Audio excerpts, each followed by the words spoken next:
members that guidance from the Office of the Attending Physician states that face coverings are required for all meetings in an enclosed space, such as committee hearings. I expect all members on both sides of the aisle to wear a mask except when you are speaking. I now recognize myself for an opening statement. More than a year ago, this subcommittee launched an investigation into digital markets. Our two objectives have been to document competition problems in the digital economy and to evaluate whether the current antitrust framework is able to properly address them. In September 2019, the chairman and ranking members of the full committee and the subcommittee issued sweeping bipartisan requests for information to the 4 firms that will testify at today's hearing. Since then, we've received millions of pages of evidence from these firms, as well as documents and submissions from more than 100 market participants. We also conducted hundreds of hours of interviews. As part of this investigation, we have held 5 hearings to examine the effects of online market power on innovation and entrepreneurship, data privacy, a free and diverse press, and independent businesses in the online marketplace. We've held 17 briefings and roundtables with over 35 experts and stakeholders in support of our work. This investigation has been bipartisan from the start.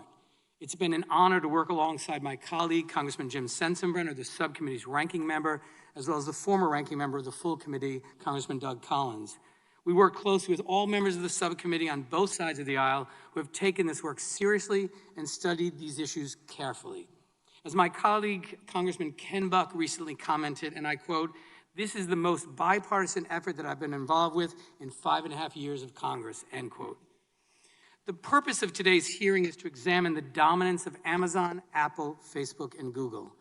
Amazon runs the largest online marketplace in America, capturing 70% of all online marketplace sales. It operates across a vast array of businesses, from cloud computing and movie production to transportation logistics and small business lending. Amazon's market valuation recently hit $1.5 trillion, more than that of Walmart, Target, Salesforce, IBM, eBay, and Etsy combined. Apple is a dominant provider of smartphones with more than 100 million iPhone users in the United States alone. In addition to hardware, Apple sells services and apps, including financial services, media, and games. Facebook is the world's largest provider of social networking services with a business model that sells digital ads.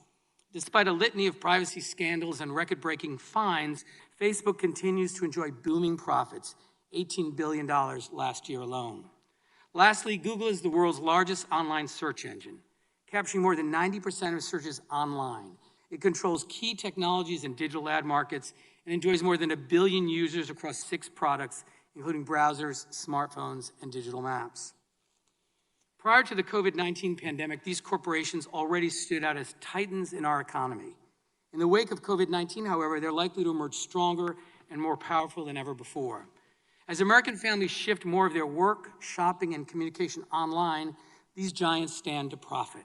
Locally owned businesses, meanwhile, mom-and-pop stores on Main Street, face an economic crisis unlike any in recent history.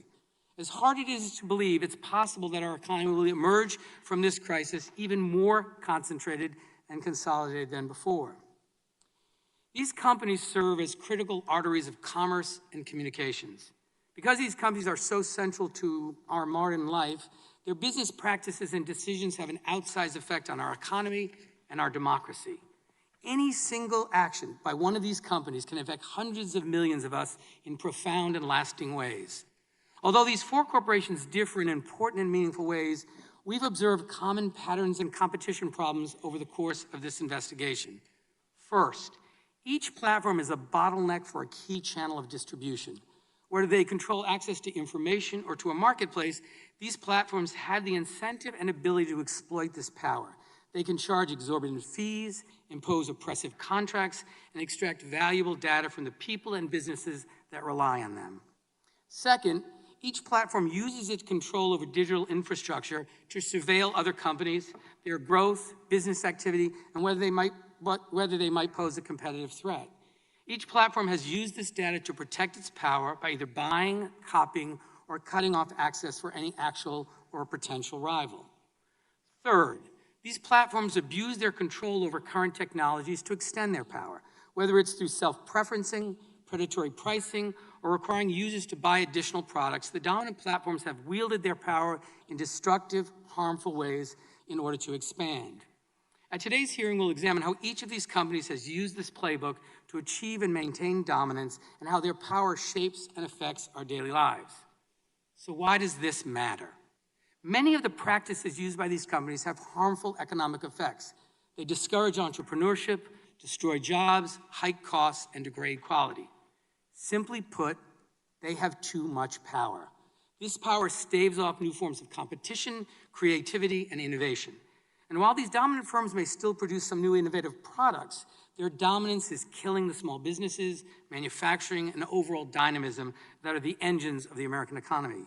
Several of these firms also harvest and abuse people's data to sell ads for everything from new books to dangerous so-called miracle cures.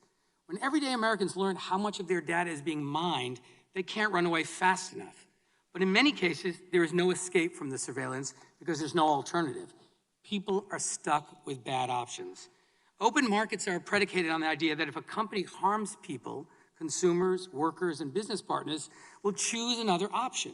We're here today because that choice is no longer possible. In closing, I'm confident that addressing the problems we see in these markets will lead to a stronger, more vibrant economy. Because concentrated economic power also leads to concentrated political power, this investigation also goes to the heart of whether we, as a people, govern ourselves or whether we let ourselves be governed by private monopolies. American democracy has always been at war against monopoly power. Throughout our history, we've recognized that concentrated markets and concentrated political control are incompatible with democratic ideals.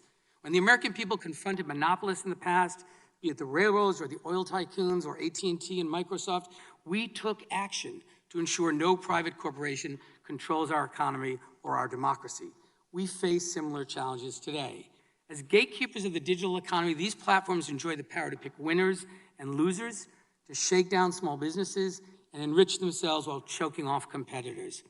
Their ability to dictate terms, call the shots, upend entire sectors, and inspire fear represent the powers of a private government.